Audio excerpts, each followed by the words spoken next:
Respect strategy number 2. Imagine your best possible future before you even get there. Is it safe to say that the district is going through change right now? Safe to say? How many of you have had some maybe not so positive feelings and emotions about these changes, and even have people who have predicted doom and gloom and this will never work? Can that? None of you in here, I'm certain, right? So let me share an interesting story with you. Does anybody recognize who this picture is? He's nobody from the history of North Canton School District. It's Conrad Hilton. Real interesting story about Conrad Hilton.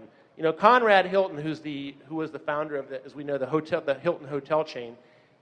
Very few people realize this, but in the Great Depression, he actually went bankrupt, completely bankrupt. He had a hotel chain of about 40 or 50 hotels in Texas, and when the Great Depression came, lost everything. He was in debt to the tune of about $150,000, which in 1929 might as well have been $1 million, right? But he always said, you know what, I may have been poor, but I was never broke. And while he was poor, financially poor that is, he actually made a trip to New York City. And on his trip to New York City, he came across what he thought was the most amazing hotel property he had ever seen in his life.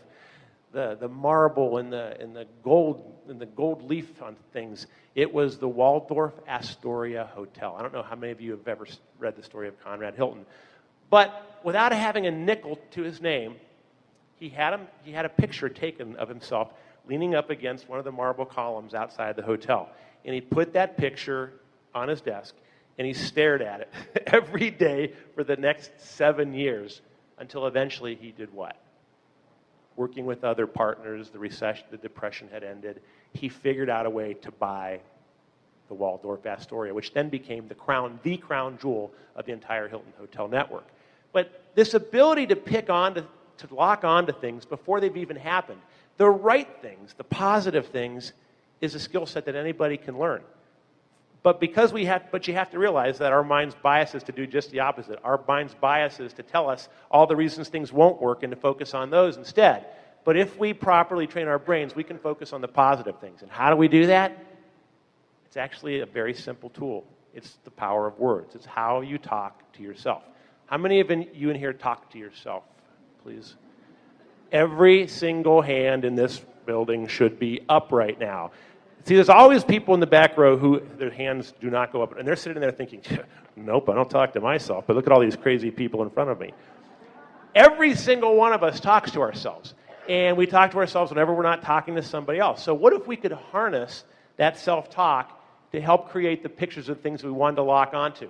Just to kind of share with you the importance of the power of words, there's a story that I heard years ago. There was an elderly gentleman, quite advanced in age, probably into his 90s, and he went to his doctor because he was not feeling well. He walked in, and let's call him Earl. Earl said, Doc, he says, you really got to help me. Doctor says, it was a young lady, he says, well, Earl, tell me what's going on. He says, Doc, look at me, my complexion is all ruddy, and I get tingling in my left fingers, and my right foot's kind of stuck and numb, and I got backaches, and I'm a mess. And she said, well, Earl, she goes, let's give you a physical. You haven't been in here for a while, I noticed, so let's give you a physical and see what we can discover. So she gives him a complete physical and sends him back out to the waiting room about 15 minutes. The receptionist says, Earl, you can come back in now. The doctor's ready with your diagnosis. So he comes in and she says, Earl, I've got some good news for you and some bad news. Give it to me straight, Doc. I want the hard news first. He says, Earl, you're old. you're almost a centenarian. If you were a horse, they'd have put you down by now. She said, she says, I have a couple lifestyle tips and tricks I can give you that I think, however many years you have left, it will increase your life, your satisfaction with those years. He says, all right, Doc, lay them on me. So she gives him a list of 4 or 5 things. And about 2 weeks go by, and the doctor is out walking with her young family in town, and across the sidewalk, she sees Earl walking. Except Earl isn't just walking, he's strutting. And why not? He had a younger woman in her 70s under his arm. And the doctor was puzzled by this because this was not the same person that had come to her office. And she hollered across the street. She says, Earl, is that you? And he adjusts his glasses and he says, oh, why? Hi, doctor. Why, yes, it is. And by the way, this is my lady friend, Evelyn. I see that, Earl. He says, Earl, what have you done? you look tremendous, fantastic. This is not the same broken down guy that came into my office 2 weeks ago.